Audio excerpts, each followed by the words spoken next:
Hello everyone, praise the Lord, say Yeshu. I hope everyone is fine. Today we shall be talking about new creation. आज हम new creation के बारे में बात करेंगे यानी नई सृष्टि के बारे में. The Bible talks about creation in the book of genesis. अगर आप जेनेसिस की किताब देखिए, उत्पत्ति की किताब, इसमें बाइबल बताती है क्रिएशन के बारे में, कैसे गॉड ने स्वर्ग को और पृथ्वी को बनाया. When God created the heavens and the earth in 6 days, this is recorded in Genesis chapter 2 verse 2 and also in Exodus chapter 20 verse 11. यानी यहाँ पे लिखा है जेनेसिस में कैसे परमेश्वर ने पूरी सृष्टि का निर्माण किया. उन्होंने पृथ्वी बनाई, उन्होंने स्वर्ग बनाया और 6 दिन में पूरी दुनिया बना डाली.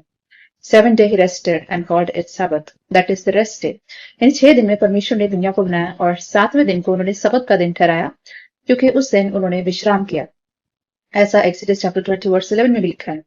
And God saw that everything was good when he created the entire universe. यानी परमेश्वर ने जब पूरे यूनिवर्स को बनाया तो उन्होंने देखा कि जो सृष्टि है ये बहुत प्यारी थी.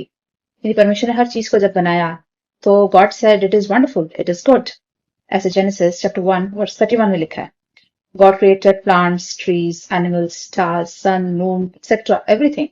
यानी परमेश्वर ने जानवरों का निर्माण किया, प्लांट्स का, पौधों का, स्वर्ग का, जमीन का, स्टार्स का, तारों का, सन का, मून का, हर चीज का उन्होंने निर्माण किया और हर चीज को देखकर परमेश्वर ने कहा इट इज गुड. यानी ये सब बहुत कुछ सुंदर है. ऐसे जेनेसिस चैप्टर 1 में लिखा है. God created man on 6th day. Genesis 1:26 says कि परमेश्वर ने मनुष्य का निर्माण 6ठे दिन किया. लास्ट में जब उन्होंने हर चीज का निर्माण कर लिया, जानवरों का, एनिमल्स का, बर्ड्स का, सन, मून, स्टार्स का, हर चीज का निर्माण करने के बाद लास्ट में उन्होंने मनुष्य का निर्माण किया यानी 6ठे दिन. He created male and female. This is written in Genesis chapter 1 verse 27. यानी परमेश्वर ने दोनों को बनाया, मेल को भी और फीमेल को भी. उन्होंने जोड़े को बनाया.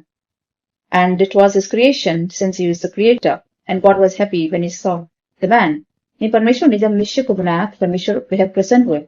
क्यों? क्योंकि उन्होंने मनुष्य को अपनी इमेज में बनाया. यानी उन्होंने मनुष्य को अपने स्वरूप में बनाया. आदम और हवा को अपने जैसा बनाया, अपनी इमेज में, अपने स्वरूप में बनाया. और परमेश्वर ने जब अपनी सृष्टि को देखा, मनुष्य जाति को देखा, तो परमेश्वर बेहद प्रसन्न हुए. And but the creation he created was corrupted by the enemy. यानी एनिमी जो था, जो शैतान जो था, उसने जो भी क्रिएशन थी उसको करप्ट कर दिया. यानी शैतान पृथ्वी पर पाप लेके आया और उसने आदम हवा को मजबूर कर दिया वो फल खाने के लिए और इसके द्वारा पाप दुनिया में आया. The enemy forced Adam and Eve to eat the forbidden fruit, and thus sin came into this world. Genesis chapter 3 records everything. अगर आप Genesis chapter 3 verses 4 to 7 में देखें तो वहां लिखा है कैसे शैतान ने आदम हवा को बहकाया और वो फल जो परमेश्वर ने खाने से मना किया था वो खिला डाला और इसी के कारण पाप इस दुनिया में आया. यानी sin की एंट्री वर्ल्ड में हुई शैतान के द्वारा. Through this sin came death to all mankind. यानी बाइबल बताती है क्योंकि sin इस दुनिया में आया उसी के द्वारा मृत्यु आई.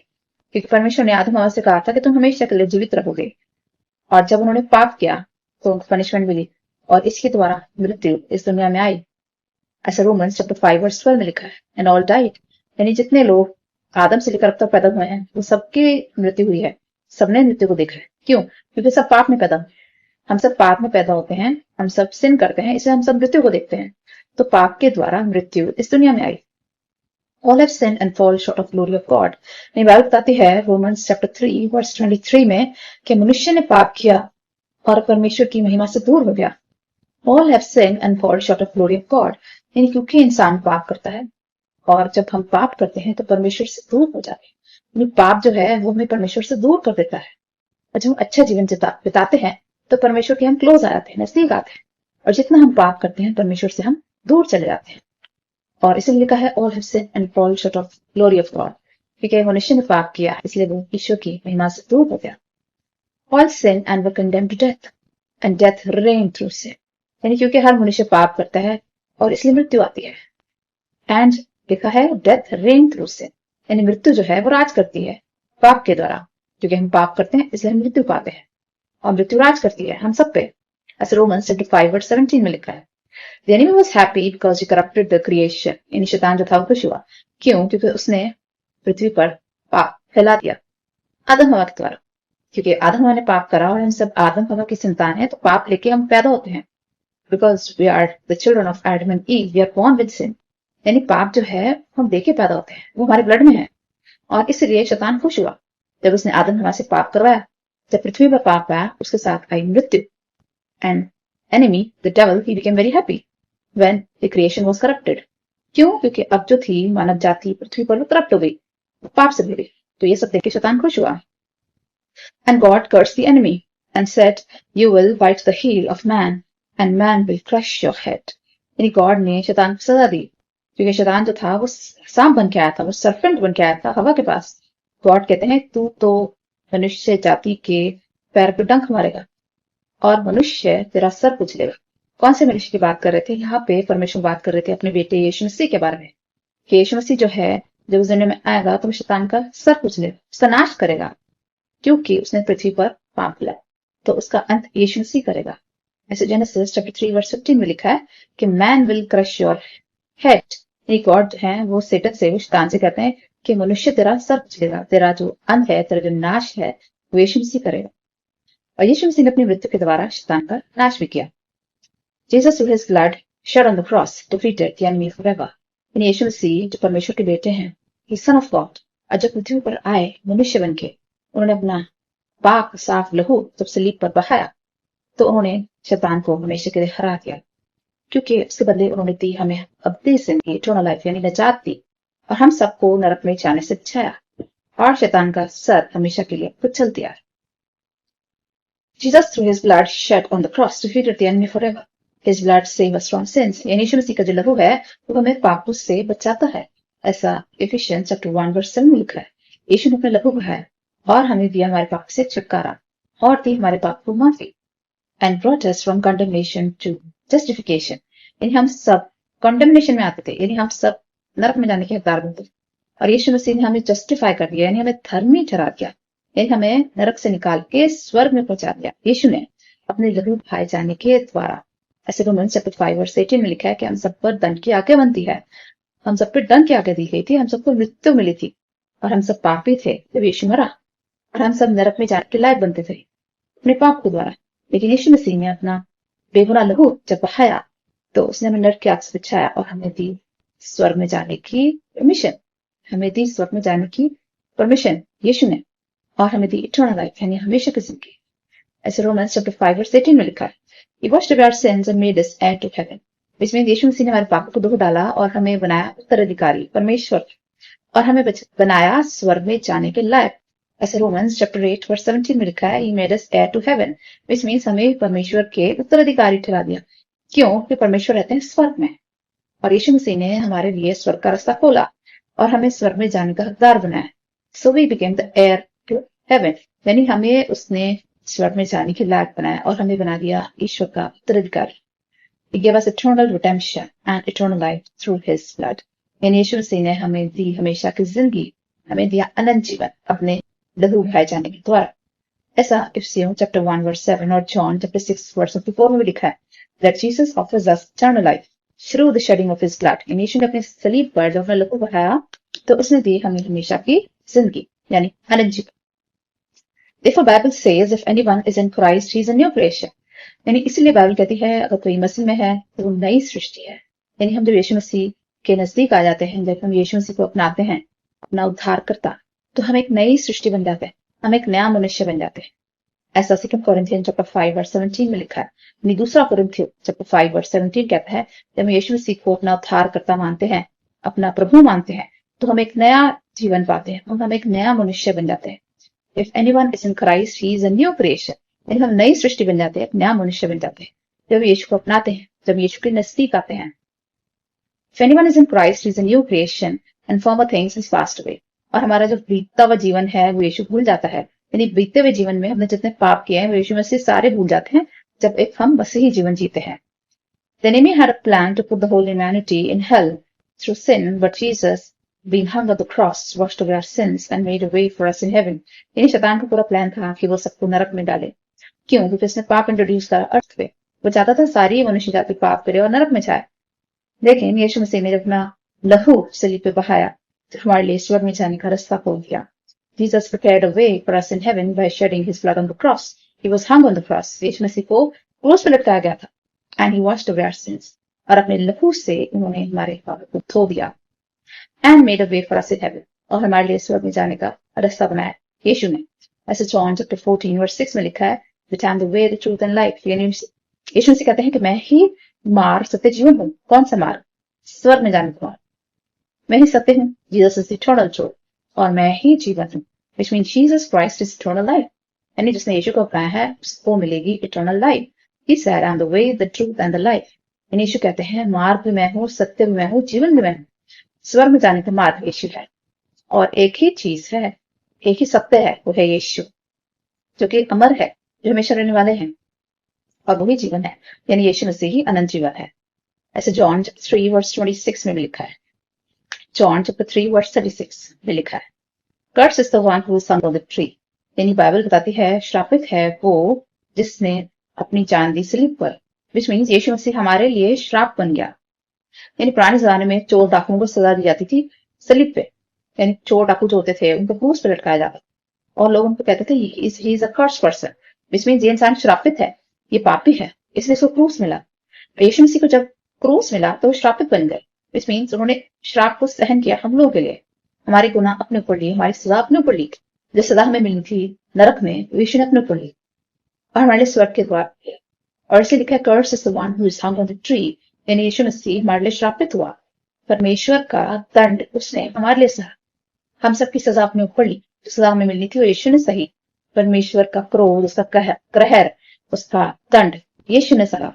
ऐसा गलेशियंस चैप्टर 3 वर्स 13 में लिखा है, he who knew no sin became a sin for us, which means यीशु मसीह परमेश्वर के बेटे हैं, उन्हें कभी पाप नहीं किया था, लेकिन फिर भी उनको पापी ठहराया गया, which means he who knew no sin, which means यीशु मसीह पाप से अपरिचित थे।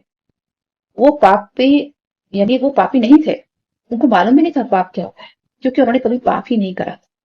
यीशु मसीह जो थे वो सिनलेस थे, वो पाप रहित थे, उन्होंने कभी पाप नहीं करा, वो बिल्कुल बेगुनाह थे, वो पाप से अपरिचित थे, वो पाप रहित थे। He was totally sinless, and the Bible says he knew no sin, which means उन्होंने जाना ही नहीं कि पाप क्या होता है। क्यों? क्योंकि उन्होंने कभी पाप ही नहीं करा, तो उन्होंने पाप को कभी जाना ही नहीं, लेकिन उनको पापी ठहराया गया। He who knew no sin became a sin for us, which means a person who never committed any sin was considered a sinner. जिसने कभी पाप नहीं करा उसको पापी ठहराया गया। क्यों? क्योंकि हमारे सारे पाप परमेश्वर ने यीशु पर डाल दिए थे, हमारे गुनाहों की सजा यीशु ने सही, और इसलिए हमें नरक में जाने से बचाया और दिया हमें स्वर्ग, यानी अनंत जीवन। He who knew no sin became a sin for us so that we could become the righteousness of God, which means हम लोग पापी थे, लेकिन यीशु मसीह ने अपनी मृत्यु द्वारा हमें धर्मी ठहराया, लेकिन हमारे सारे पाप यीशु ने धो दिए, और परमेश्वर की निगाह में हमें बेगुनाह, हमें धर्मी बना दिया यीशु ने। Jesus said, I will remember their sins no more. यानी जीसस कहते हैं मैं इनके सारे पाप भूल जाऊंगा। यदि हम यीशु को अपनाते हैं तो हमारे सारे पापों भूल जाते हैं, हमारे सारे पापों माफ कर देते हैं। ऐसा ही हिब्रूज चैप्टर 8 वर्स 12 में लिखा है, I will remember their lawless acts no more. यानी यीशु से कहते हैं इन्होंने जितने भी बुरे काम किए हैं, पाप किए हैं, कुकर्म किए हैं, वो मैं सब भूल जाऊंगा। यीशु से कहते हैं एक बार तुम मुझे अपनाओ तो सही, अपना के तो देखो, चख के तो देखो, वो taste and see that the lord is good. Jesus कहते हैं मेरे पास आओ, मेरे नजदीक आओ, मुझे चख के देखो, मुझे आजमा के देखो। अब कहते हैं कि मैं तुम्हारे सारे पाप भूल जाऊंगा, मैं तुम्हारे सारे पुराने पाप माफ कर दूंगा। ऐसा ही हिब्रूज चैप्टर 10 वर्स 17 मिलता है, Therefore Christ made us a new creation. और इसलिए कहते हैं जो मसीह में है वो नई सृष्टि है। यानी यीशु मसीह को जब हम अपनाते हैं, जब हम उसे अपना उद्धार करते हैं, अपना प्रभु स्वीकार करते हैं, तो हम एक नई सृष्टि बन जाते हैं, एक नए मानव, एक नए मनुष्य बन जाते हैं। क्यों? क्योंकि परमेश्वर हमारे बीती हुई जिंदगी के सारे पाप भूल जाते हैं। हमारा जो भूतकाल है, हमारा जो पास्ट है, वो सब यीशु भूल जाता है, हमारे गुनाह सारे माफ कर देते हैं। और इसलिए जीसस कहते हैं that if anyone is in Christ, he is a new creation. यानी जब आप मसीह जीवन जीते हैं, जब आप मसीह में आ जाते हैं, तो आप एक नई सृष्टि बन जाते हैं। Christ made us a new creation by washing our sins by his own blood. यानी यीशु मसीह अपने लहू द्वारा हमारे पापों को धो देते हैं और हमें बना देते हैं एक नया मनुष्य, यानी हमें एक पाक साफ धर्मी, एक होली इंसान बना देते हैं, एक बिल्कुल ही पाक इंसान हमें बना देते हैं। He changed us from glory to glory. He transforms us from glory to glory. यानी यीशु मसीह हमें महिमा दर महिमा ऊंचा उठाते हैं। विश्व में जब हम परमेश्वर के, जब हम साए में आ जाते हैं, जब हम परमेश्वर को अपना लेते हैं, जब हम यीशु की शरण में आ जाते हैं, तो वो हमें महिमा दर महिमा ऊंचा उठाते हैं। यानी हमारी स्टेजेस, बदलती जाती है, एक स्टेज से दूसरी स्टेज, दूसरी से तीसरी, चौथी, और हम एक नई सृष्टि बन जाते हैं, नया मनुष्य बन जाते हैं, और हमारे अंदर इंप्रूवमेंट आती है, हमारे अंदर चेंजेस आते हैं, हमारा स्वभाव, हमारा नेचर बदल जाता है और हम यीशु की तरह सोचने लग जाते हैं और यीशु की तरह हमारा नेचर बिल्कुल चेंज हो जाता है। जैसे यीशु मसीह थे सिनलेस, हम लोग वैसा जीवन जीते हैं, एक धार्मिक जीवन जीते हैं। और इसलिए कहा है we change from glory to glory, ऐसा 2 Corinthians chapter 3 verse 18 में लिखा है। Now there is no condemnation for us, यानी हम पे अब कोई दंड की आज्ञा नहीं है, कि यीशु मसीह ने 2000 साल पहले ही हमारे सारे गुनाह माफ कर दिए थे सलीब पर। यीशु ने जब सलीब पर अपना लहू बहाया तो उसने हमारे हर गुनाह को माफ कर दिया, और इसलिए लिखा है कि अब हम पे कोई दंड की आज्ञा नहीं है अगर हम मसीही जीवन जीते हैं। Who can bring a charge against God elect? यानी अगर परमेश्वर ने आपको अपने लिए चुन लिया है तो आपके खिलाफ कोई भी इंसान चार्जेस नहीं लगा सकता, यानी आपके खिलाफ कोई भी इंसान कोई एक्शन नहीं ले सकता, आपके खिलाफ कोई चार्जेस नहीं लग सकते, आपके ऊपर कोई इल्जाम नहीं लग सकता, यदि यीशु ने आपको अपना लिया है। ऐसे रोमन्स चैप्टर 8 वर्स 33 में लिखा है, if God has selected you know one can bring any charge against you, यानी अगर परमेश्वर ने अगर आपको सिलेक्ट कर लिया अपने लिए, आपके ऊपर कभी कोई इल्जाम नहीं लगा सकता, आपको कोई दंडित नहीं कर सकता, आपको कोई दंड की आज्ञा नहीं दे सकता, यदि यीशु ने आपको अपने लिए अपना लिया है और यदि आपने यीशु को अपना लिया है। जैसे रोमन्स चैप्टर 8 वर्स 33 में लिखा है, if God is for us who can be against us, अगर प्रभु मेरे साथ है मनुष्य मेरा कुछ भी नहीं बिगाड़ सकता। यानी अगर प्रभु ने मुझे अपना लिया है और प्रभु के मैं शरण में आ गया हूं, मैंने मसीह को उद्धारकर्ता माना है, तो फिर मेरे खिलाफ कोई मनुष्य कुछ नहीं कर सकता, मनुष्य मेरा कुछ नहीं बिगाड़ सकता। If God is for us who can be against us, यानी परमेश्वर का फेवर अगर आप पे रेस्ट करता है, परमेश्वर के अनुग्रह में अगर आप जी रहे हैं, अगर आप परमेश्वर के साथ एक सीधा संबंध रखते हैं, एक अच्छाई का जीवन, एक धार्मिक जीवन जीते हैं, तो आपके खिलाफ मनुष्य कुछ भी नहीं कर सकता। If God is for us who can be against us, यानी अगर परमेश्वर मेरे साथ है मनुष्य मेरा कुछ नहीं बिगाड़ सकता। We are saved by his grace not by works, यानी बाइबल बताती है हम बचाए गए हैं ईश्वर के अनुग्रह के द्वारा, हमारे कर्मों द्वारा नहीं। अगर हमारे कर्मों द्वारा हम बचाए जाते तो हमें परमेश्वर की जरूरत ही नहीं थी। यानी अगर हमारे कर्मों द्वारा हमारा इंसाफ होता कि अच्छा है इसको हेवन मिलेगा, ये बुरा है इसको हेल मिलेगा, अगर इसके द्वारा में हमारा इंसाफ होता तो सारे लोग फिर लॉ के अंडर आ जाते। लेकिन बाइबल बताती है कि हम हमारे कर्मों द्वारा नहीं बचाए गए, क्योंकि हम पापी मनुष्य हैं और हम कभी ना कभी पाप करते ही हैं, तो हमारे कर्मों के द्वारा हम नहीं बचाए जा सकते।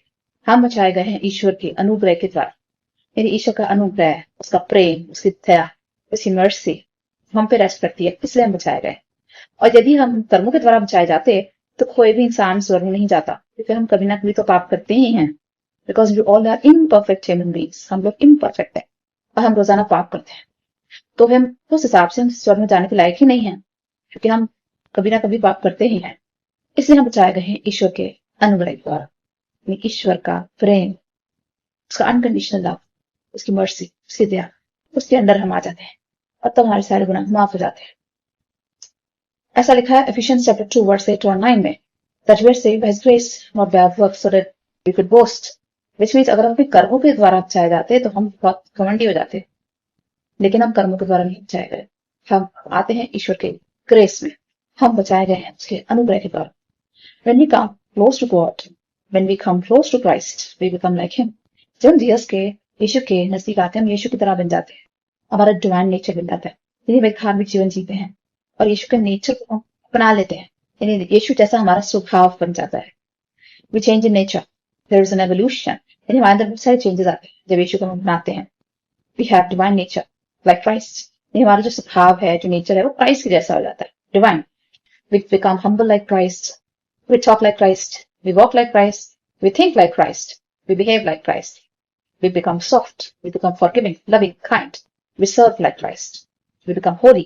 यानी जब यीशु मसीह के हम नजदीक आते हैं, जब यीशु मसीह की शरण लेते हैं, तो हम होली बन जाते हैं, हम बिल्कुल पवित्र बन जाते हैं, पाक साफ बन जाते हैं, यीशु की तरह हम्बल बन जाते हैं, नम्र बन जाते हैं, यीशु की तरह बोलते हैं, उसकी तरह चलते हैं। We think like Christ, यीशु की तरह हम सोचते हैं, उसकी तरह बिहेव करते हैं, यीशु की तरह हम सॉफ्ट हो जाते हैं, पोलाइट हो जाते हैं, एक दूसरे को माफ करते हैं, काइंड हार्टेड हो जाते हैं, हम्बल हो जाते हैं। Because the Bible says, "Be holy because I am holy." यानी जीसस कहते हैं क्योंकि मैं पवित्र हूं तुम भी पवित्र बनो, क्योंकि यीशु में कोई पाप नहीं है इसलिए तुम भी पाप से दूर रहो। ऐसे जीसस कहते हैं be holy because I am holy, ऐसे 1 Peter 1:16 में लिखा है। If you want to enter into heaven, we have to be innocent like a child. In Bible बताती है, जीसस कहते हैं अगर तुमने स्वर्ग में जाना है तो एक छोटे बच्चे की तरह इनोसेंट बनना पड़ेगा। इन छोटे बच्चे जो होते हैं मासूम होते हैं, उन्हें अच्छे बुरे का ज्ञान नहीं होता, उन्हें नहीं पता पाप क्या है, पुण्य क्या है, अच्छाई क्या है, बुराई क्या है। तो जीसस कहते हैं अगर आपने स्वर्ग में जाना है, आपको एक छोटे बच्चे की तरह मासूम बनना है। You have to become innocent like a child if you want to enter into the kingdom of heaven. ऐसा Matthew chapter 18 verse 1 में लिखा है that we have to be innocent. When we get close to Jesus, we become like him and we become holy. जब यीशु के नजदीक आते हैं तो यीशु की तरह हम पवित्र हो जाते हैं, पाक साफ हो जाते हैं। Jesus said, humble yourself before God and he will lift you up. And Jesus कहते हैं जो अपने आप को जितना humble करता है, नम्र करता है, दीन करता है, उसे परमेश्वर ऊंचा उठाते हैं। We become humble like Jesus. यानी यीशु मसीह भी बहुत हम्बल थे, बहुत नम्र थे, दीन थे, और इसलिए भी क्रूस पे चढ़े क्योंकि उनका नेचर बड़ा हम्बल था, इसलिए उन्होंने क्रूस को सहा। ऐसे जेम्स चैप्टर 4 वर्स 10 में लिखा है, so when we are close to Christ we become humble like him. जब हम यीशु के नजदीक आते हैं तो हम भी हम्बल हो जाते हैं, नम्र हो जाते हैं, दीन हो जाते हैं। जैसे यीशु ने अपना आप पूरा झुका दिया था और क्रूस को एक्सेप्ट कर लिया, वैसे हम भी हम्बल बने। We become polite like Christ. जैसे क्राइस्ट पोलाइट थे, हर एक के साथ नम्र थे, पोलाइट थे, बहुत सॉफ्ट थे, वैसे हमें भी सॉफ्ट होना है। We become soft. We speak good words because the Bible says, "Bless those who curse you and pray for those who persecute." यानी bless those who curse you, यानी जो आपको श्राप दे, आपको आशीर्वाद दे, और जो आपको सताता है, persecute करता है, उसके लिए दुआ करें। यानी बाइबल बताती है bless those who curse you, यानी जो आपको श्राप देता है उसको आशीष दें, और जो आपको सताता है उसके लिए प्रार्थना करें, दुआ करें। ऐसे लूक चैप्टर 6 वर्स 28 में लिखा है। और ऐसे ही हमारा नेचर होना चाहिए जब यीशु के नजदीक आते हैं कि अपने सताने वालों के लिए हम दुआ करें, ना कि उनसे बदला लें। Jesus prayed and healed the ear of the soldier, the one who came to arrest him. यीशु मसीह को जब पकड़ने के लिए सोल्जर्स आते हैं, तो जो सोल्जर को अरेस्ट करने वाला होता है, तो जीसस के एक चेला उनका कान काट देता है, और यीशु मसीह उसी समय उसका कान ठीक कर देते हैं। Which means ऐसा था यीशु का नेचर कि जो उनको अरेस्ट करने आ रहा है वो उसी को हीलिंग दे देते हैं। This is written in Luke chapter 22 verse 49 to 51 that Jesus healed the ear of the person who came to arrest him. Otherwise हमें कोई अरेस्ट करने आता है, कोई मारधाड़ करता है, हमसे कोई लड़ाई करता है, हमें कोई गाली देता है तो हम उसको पलट के और गाली देते हैं। हमें कोई मारता है एक बार तो हम उसको 2 बार मारते हैं। But Jesus was different. He healed the ear of the person who came to arrest him. यानी जो यीशु मसीह को अरेस्ट कर रहा था उन्होंने उसी का कान ठीक करा। ऐसा हमें बनना है, यीशु के जैसा। And when we come close to Jesus, we walk like Christ. We have a walk with God. यीशु मसीह के साथ जब हम चलने लग जाते हैं, जब हम उसके साथ अपना एक व्यक्तिगत संबंध बनाते हैं, जब हम 24 घंटे यीशु को याद करते हैं, जागते समय, खाते समय, पीते समय, हर काम करते समय, चाहे कहीं हम ट्रैवल कर रहे हैं, चाहे हम ऑफिस में हैं, चाहे घर पे हैं, चाहे खा पी रहे हैं, चाहे कोई भी काम कर रहे हैं, जब 24 घंटे में यीशु मसीह को याद करते हैं, उसके साथ एक संबंध बना लेते हैं। This is called walk with God. Yeshu Masih के साथ हम चलने लग जाते हैं, एक जीवन हम उसके साथ बिताते हैं, उसके साथ एक संबंध बना लेते हैं। We become serious in prayer and Bible reading. यानी जब हम यीशु को अपनाते हैं तो हम सीरियस हो जाते हैं, बाइबल रीडिंग करते हैं, हम प्रेयर करते हैं। And the Bible says pray without ceasing. यानी बाइबल कहती है निरंतर प्रार्थना करें, प्रे विदाउट सीजिंग, यानी बिना रुके प्रार्थना करें, निरंतर प्रार्थना करें, हर समय प्रार्थना करें, जब भी आपको मौका मिलता है प्रार्थना करें, यीशु को याद रखें। यानी कि remember there were many people in the old testament used to pray. Daniel used to pray 3 times a day. यानी डैनियल जो था वो दिन में 3 बार प्रार्थना करता था। हम भी कर सकते हैं, सुबह प्रेयर करें, शाम को प्रेयर करें, रात को प्रेयर करें, सोने से पहले हर समय प्रार्थना करें, बाइबल बताती है।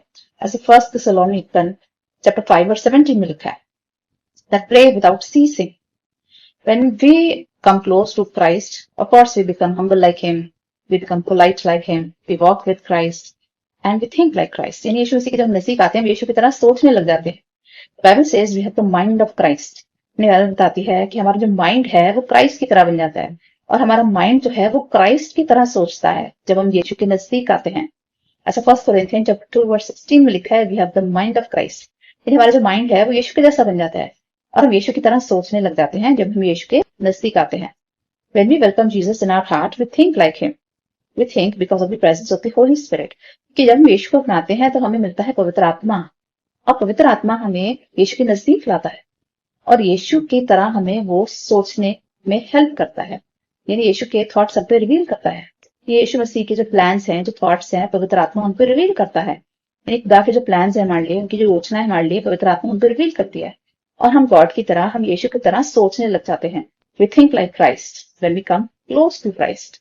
We behave like Christ. जब यीशु के नजदीक आते हैं हम यीशु की तरह बिहेव करने लग जाते हैं, हमारा स्वभाव यीशु जैसा हो जाता है. Always thinking about others. Father, forgive them for they do not know what they are doing.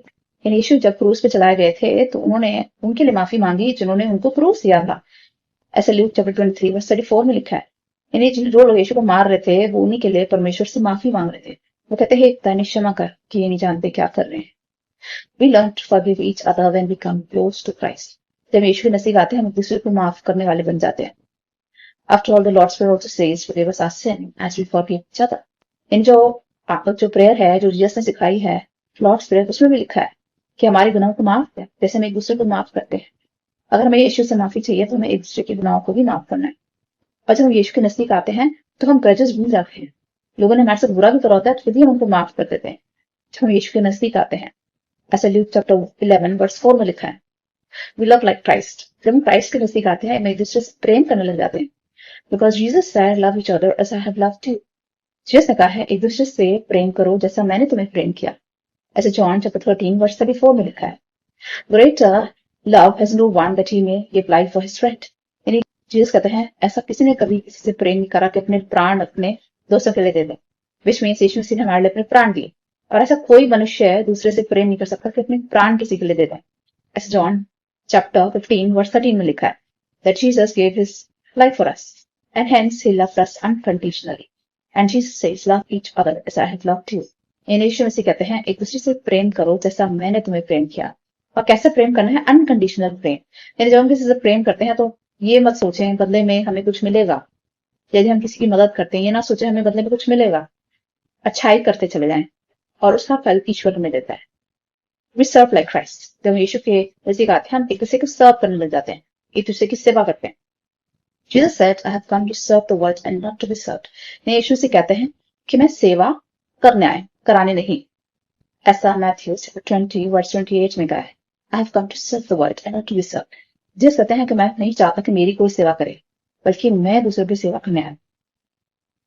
We ought to serve each other.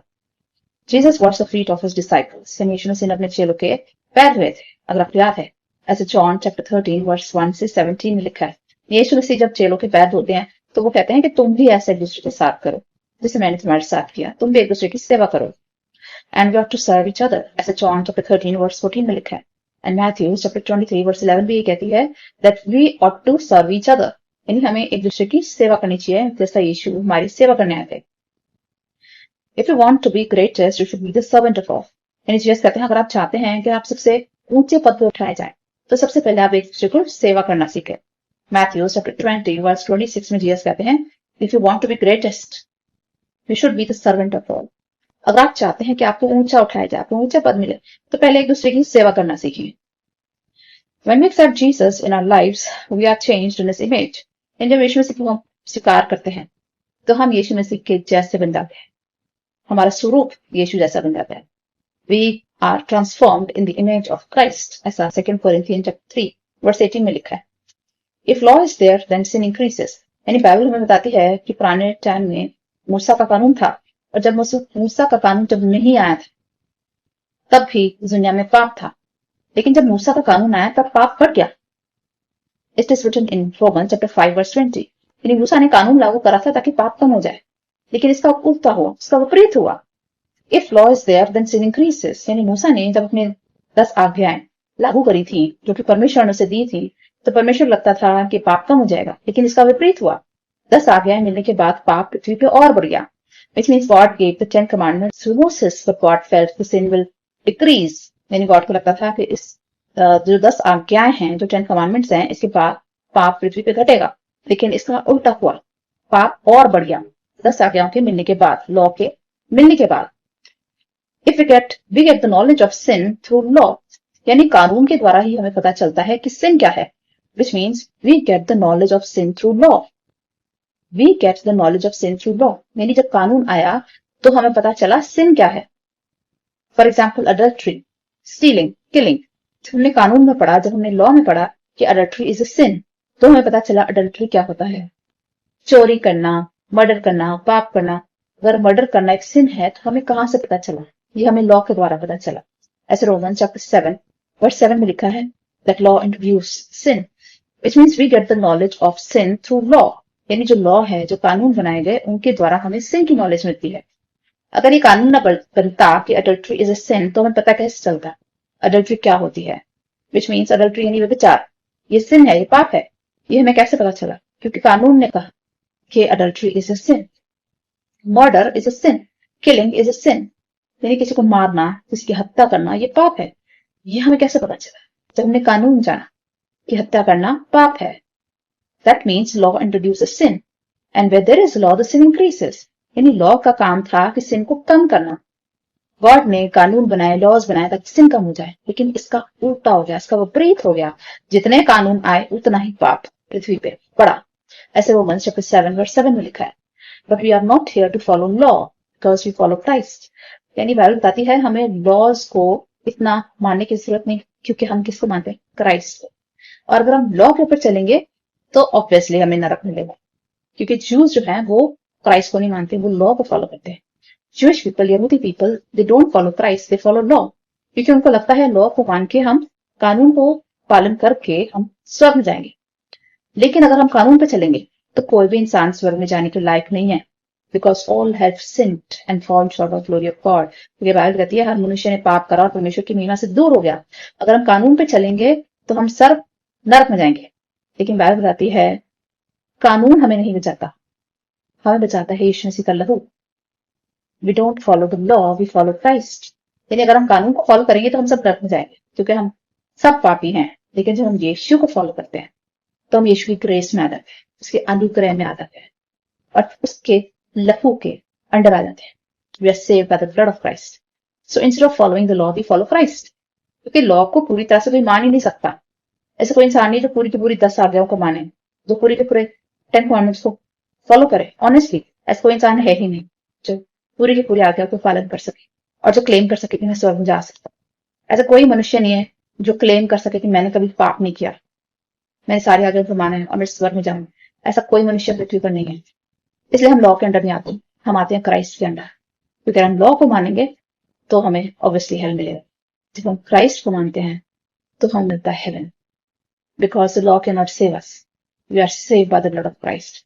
क्योंकि हम कानून के द्वारा नहीं बचाए गए, हम बचाए गए ईश्वर के, यीशु के लहू के द्वारा। हम आते हैं उसके अनुग्रह में, हम आते हैं उसकी ग्रेस में। यानी यीशु का अनुग्रह, उसकी दया, उसकी मर्सी, उसका ग्रेस हमें बचाता है और उसका प्रेम हमें बचाता है। और ये यीशु का प्रेम था जिसे उसने पृथ्वी पर आने के लिए मजबूर कर दिया। यीशु का प्रेम था जिसने उसे क्रूस पर चढ़ने के लिए मजबूर कर दिया। यीशु का प्रेम था इसलिए वो गाड़ा गया, वो दफनाया गया।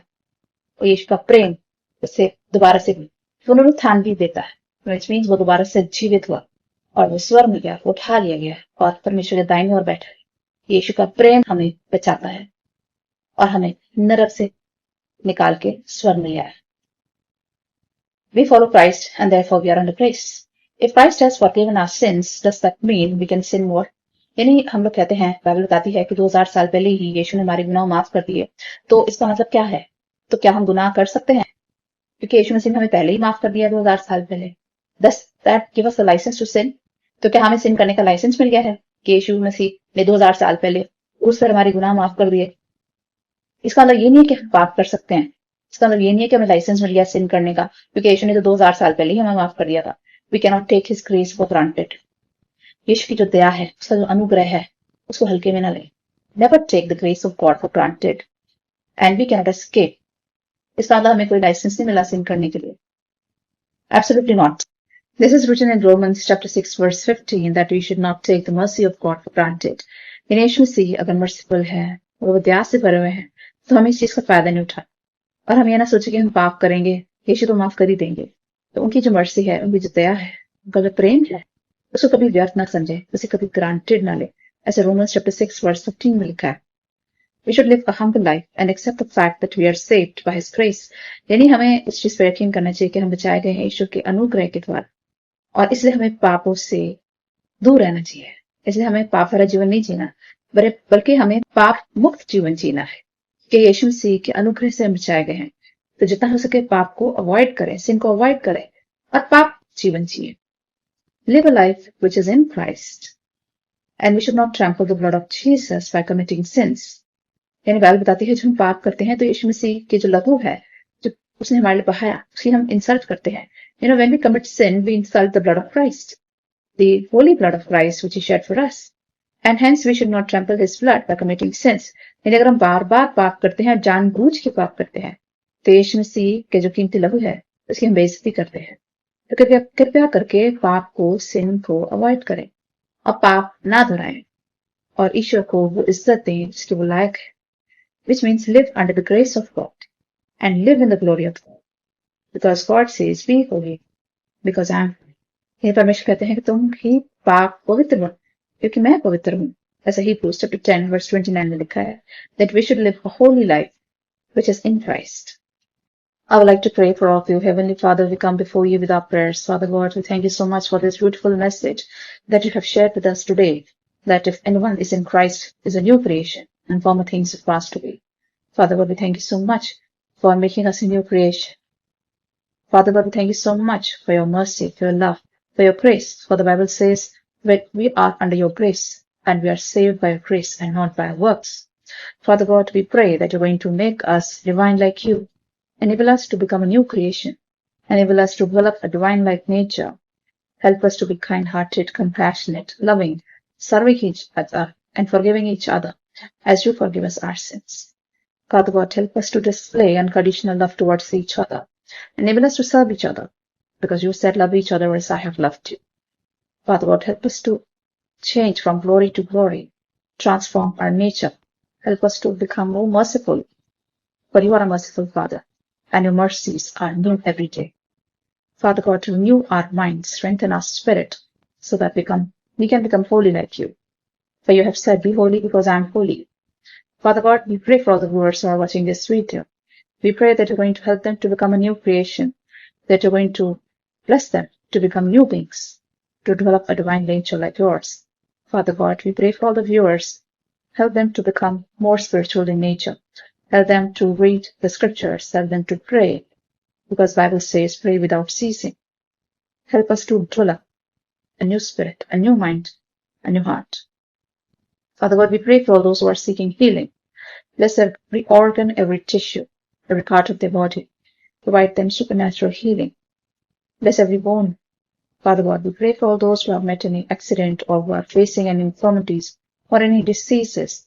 Father God, you shed your blood, and the Bible says that by your stripes we are healed. Father God, we breathe them under your holy blood. We apply your blood on every sick, that you're going to raise them from their beds and you're going to provide them healing. We pray for all those who are unemployed. Help them to fetch good jobs. We pray for all those who are preparing for exams. We pray for all the students that you're going to bless them with divine wisdom, that you're going to bless them with knowledge, that you're going to open their minds and help them to study hard. We pray for the gifts of the Holy Spirit, that you're going to help us to become more kind, generous, loving, forgiving each other. Father God, we pray for the elderly people, that you're going to bless them with good health and long life. We pray for all those who are under debt. Help them to come out of their debts. Bless them financially. We pray, Father God, that you're going to open new doors, new opportunities for each one of us. Bless our endeavors. Bless the work of our hands. Help us to become more spiritual in nature. Help us to become more closer to you. For the Bible says that when we come close to Christ, He also opens His arms and accepts us, because He is our loving Father. Father God, we place all our needs at your feet. We pray, we place for our viewers at your feet. We apply your blood on every viewer, that you're going to bless them in every area of their life. Bless each one of us with the gift of Holy Spirit. Let the Holy Spirit live with us, abide with us forever, and guide us always. We give all glory and honor to Him. Bless this prayer through Jesus Christ, our Lord. Amen. I hope this message will be a big blessing for all of you. So always remember that when you are in Christ, you are a new creation. Former things have passed away. Your sins are forgiven. And God has blessed you with a new life. Enjoy this new life with Christ. Take care. Bye-bye.